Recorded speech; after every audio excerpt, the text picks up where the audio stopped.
एक धागा, सिर्फ एक धागा। लेकिन जब यही धागा कलाई पर बंधता है तो इसके साथ जुड़ जाती है भावनाएं, विश्वास, जिम्मेदारी और रिश्तों की एक पूरी कहानी। भाई की कलाई पर बंधी राखी सिर्फ यह नहीं कहती कि मैं तुम्हारी बहन हूं, बल्कि यह भी कहती है हमारा रिश्ता हर परिस्थिति में बना रहे। भारत में हर साल सावन की पूर्णिमा के दिन मनाया जाने वाला रक्षाबंधन आज भाई बहन के प्रेम का त्योहार माना जाता है। लेकिन सवाल है, आखिर रक्षाबंधन की शुरुआत कब हुई?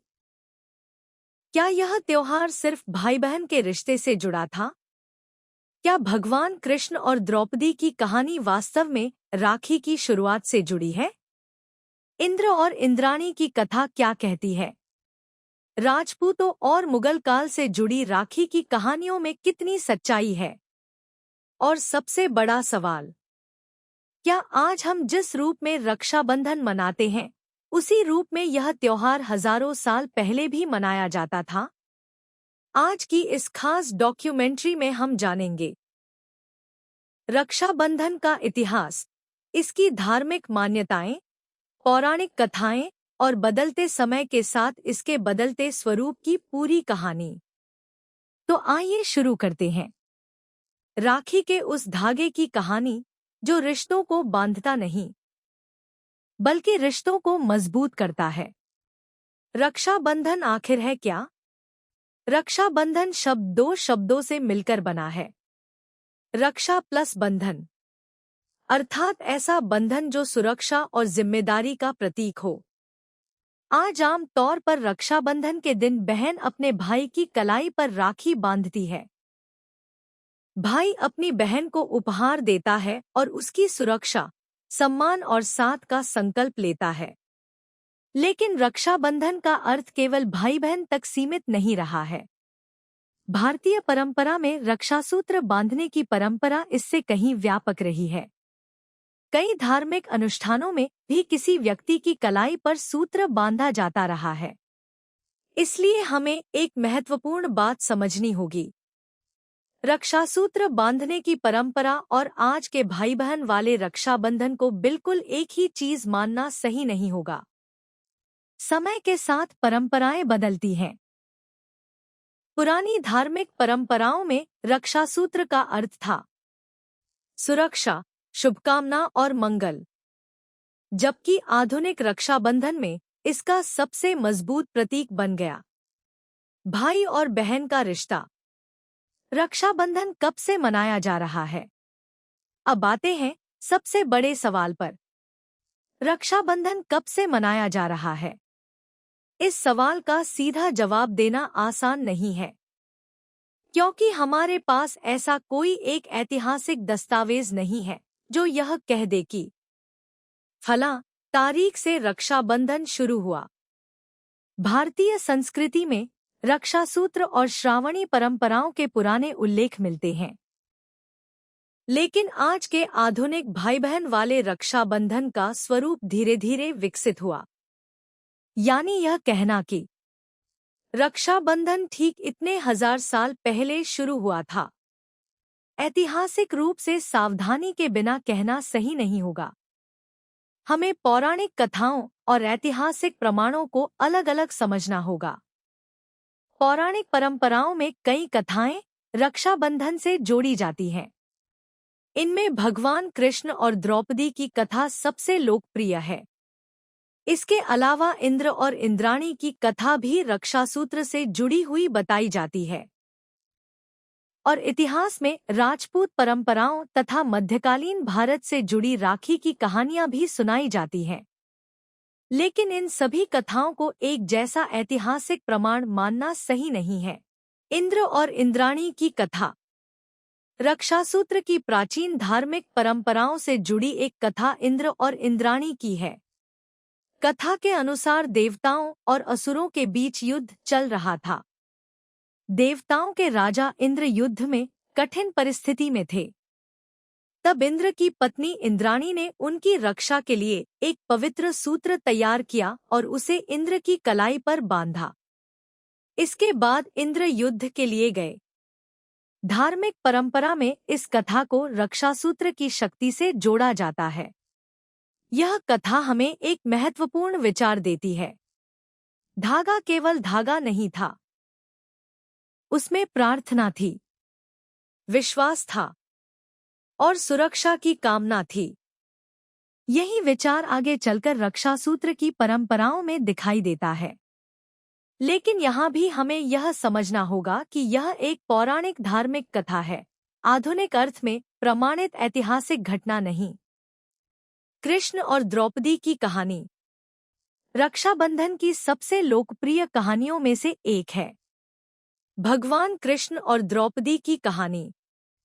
कहा जाता है कि एक अवसर पर भगवान कृष्ण की उंगली में चोट लग गई और खून निकलने लगा। द्रौपदी ने अपनी साड़ी का एक टुकड़ा फाड़कर कृष्ण की उंगली पर बांध दिया। कृष्ण ने द्रौपदी के इस स्नेह को याद रखा और बाद में जब द्रौपदी संकट में पड़ी तो कृष्ण ने उनकी रक्षा की।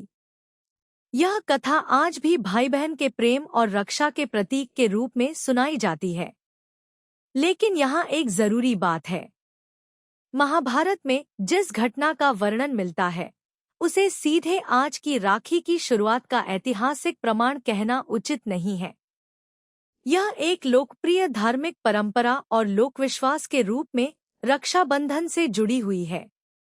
यानी कथा महत्वपूर्ण है, उसका संदेश महत्वपूर्ण है, लेकिन इतिहास और आस्था के बीच अंतर समझना भी उतना ही जरूरी है। और शायद यही भारतीय परंपरा की खूबसूरती है। कहानियां पीढ़ी दर पीढ़ी चलती हैं और उनके साथ उनके संदेश भी चलते रहते हैं। राजा और रक्षासूत्र की परंपरा। पुराने समय में रक्षासूत्र केवल भाई बहन के रिश्ते तक सीमित नहीं था। कई धार्मिक अनुष्ठानों में गुरु, पुरोहित या परिवार के बड़े व्यक्ति द्वारा रक्षासूत्र बांधने की परंपरा का उल्लेख मिलता है। इसका उद्देश्य होता था मंगल कामना और रक्षा। इसीलिए रक्षाबंधन का पुराना स्वरूप आज की राखी से कहीं व्यापक दिखाई देता है। समय के साथ समाज बदला, परिवार की संरचना बदली और त्योहारों के सामाजिक अर्थ भी बदलते गए। रक्षासूत्र धीरे धीरे भाई बहन के रिश्ते का एक मजबूत प्रतीक बन गया। आज बहन भाई की कलाई पर राखी बांधती है। भाई उसकी रक्षा और सम्मान का संकल्प लेता है। लेकिन आधुनिक समय में इस रिश्ते की व्याख्या और भी सुंदर हो गई है। आज भाई भी बहन की रक्षा करता है और बहन भी भाई के सुख दुख में उसके साथ खड़ी रहती है। इसलिए रक्षाबंधन अब केवल भाई बहन की रक्षा करेगा तक सीमित नहीं है, बल्कि इसका संदेश है दोनों एक दूसरे का साथ देंगे। रानी कर्णावती और हुमायूं की कहानी। अब बात करते हैं उस कहानी की जो रक्षाबंधन के इतिहास से सबसे ज्यादा जोड़ी जाती है। रानी कर्णावती और मुगल बादशाह हुमायूं की कहानी। लोकप्रिय कथा के अनुसार मेवाड़ की रानी कर्णावती ने संकट के समय हुमायूं को राखी भेजी और सहायता की उम्मीद की। यह कहानी लंबे समय से लोगों के बीच सुनाई जाती रही है, लेकिन इतिहासकारों के बीच इस घटना की ऐतिहासिक प्रामाणिकता को लेकर मतभेद है। इसलिए इसे पक्के ऐतिहासिक तथ्य की तरह प्रस्तुत करना उचित नहीं होगा। हमें यहाँ फिर वही अंतर समझना चाहिए। लोकप्रिय कहानी अलग चीज है और दस्तावेजी इतिहास अलग। फिर भी इस कहानी ने रक्षाबंधन की कल्पना को एक नया अर्थ जरूर दिया। यह विचार कि रिश्ते सिर्फ जन्म से नहीं बनते, विश्वास से भी बनते हैं। और यही वजह है कि राखी को कई बार सामाजिक भाईचारे और विश्वास के प्रतीक के रूप में भी देखा गया। रक्षाबंधन का सामाजिक रूप। समय बीतता गया, भारत में परिवार और समाज बदलते गए और रक्षाबंधन भी बदलता गया। एक समय राखी का अर्थ मुख्य रूप से धार्मिक रक्षासूत्र और भाई बहन के रिश्ते से जुड़ा था। आज यह त्योहार परिवार को जोड़ने वाला अवसर बन गया है। बहन भाई के घर जाती है, राखी बांधती है, आरती होती है, मिठाई खिलाई जाती है, भाई उपहार देता है और दोनों पुराने रिश्ते को फिर से याद करते हैं। आज के डिजिटल युग में तो रक्षाबंधन की तस्वीर भी बदल गई है। जो भाई हजारों किलोमीटर दूर हैं, उनके लिए वीडियो कॉल है, ऑनलाइन राखी है, कुरियर से राखी है और कभी-कभी बहन सिर्फ एक वीडियो कॉल पर कहती है, भैया राखी मुबारक। दूरी हजारों किलोमीटर की हो सकती है, लेकिन रिश्ता वही रहता है। क्या राखी सिर्फ भाई के लिए है? आज एक और सवाल महत्वपूर्ण है। क्या रक्षाबंधन सिर्फ भाई की जिम्मेदारी का त्योहार है या यह दोनों के रिश्ते का त्योहार है? पुरानी सामाजिक व्यवस्था में भाई को बहन का रक्षक माना जाता था, लेकिन आज समाज बदल चुका है। आज बहन भी भाई के लिए उतनी ही मजबूत ढाल बन सकती है। भाई बहन की रक्षा करता है, बहन भाई की मदद करती है। दोनों एक दूसरे की सफलता में खुश होते हैं। दोनों मुश्किल समय में एक दूसरे के साथ खड़े होते हैं। इसलिए आधुनिक समय में राखी का संदेश होना चाहिए, सुरक्षा नहीं, साझेदारी। एक तरफा जिम्मेदारी नहीं, आपसी जिम्मेदारी। सिर्फ खून का रिश्ता नहीं, विश्वास का रिश्ता। राखी का बदलता बाजार।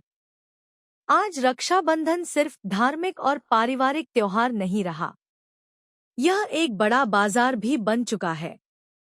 बाजार में अलग अलग तरह की राखियां दिखाई देती हैं। कार्टून राखी, चांदी की राखी, रुद्राक्ष राखी, बच्चों की राखी, कस्टमाइज्ड राखी, फोटो वाली राखी और यहाँ तक कि डिजिटल राखियां भी। लेकिन चाहे राखी कितनी भी महंगी हो जाए, उसका मूल अर्थ वही रहता है, एक छोटा सा धागा और उस धागे में छिपी बड़ी भावना। असली रक्षाबंधन क्या है? रक्षाबंधन हमें सिर्फ एक त्योहार नहीं सिखाता, यह हमें रिश्तों की कीमत समझाता है। आज जब परिवार दूर हो रहे हैं, लोग काम के लिए दूसरे शहरों और देशों में जा रहे हैं और रिश्तों के लिए समय कम होता जा रहा है, तब राखी हमें याद दिलाती है, कुछ रिश्ते ऐसे होते हैं जिन्हें रोज मिलने की जरूरत नहीं होती, बस विश्वास बना रहना चाहिए। एक भाई अपनी बहन की रक्षा करे, यह अच्छी बात है, लेकिन उससे भी बड़ी बात है कि वह उसकी इज्जत करे, उसकी आजादी का सम्मान करे, उसके सपनों का साथ दे और बहन भी भाई के जीवन में उसकी जरूरत के समय खड़ी रहे।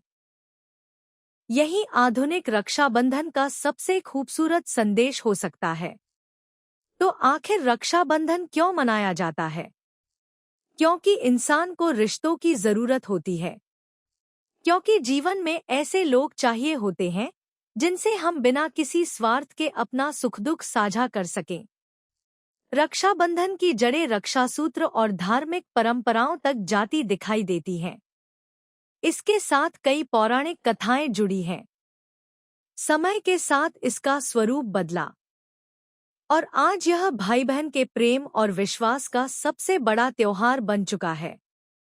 इसलिए अगली बार जब आपकी कलाई पर राखी बंधे, तो सिर्फ उस धागे को मत देखिएगा, उसके पीछे छिपे रिश्ते को देखिएगा, क्योंकि राखी की असली कीमत उसकी चमक में नहीं, उसकी कीमत में नहीं, उसके डिजाइन में नहीं, बल्कि उस हाथ में है जो प्यार से उसे आपकी कलाई पर बांधता है, और उस रिश्ते में है जो समय, दूरी और परिस्थितियों के बावजूद बना रहता है।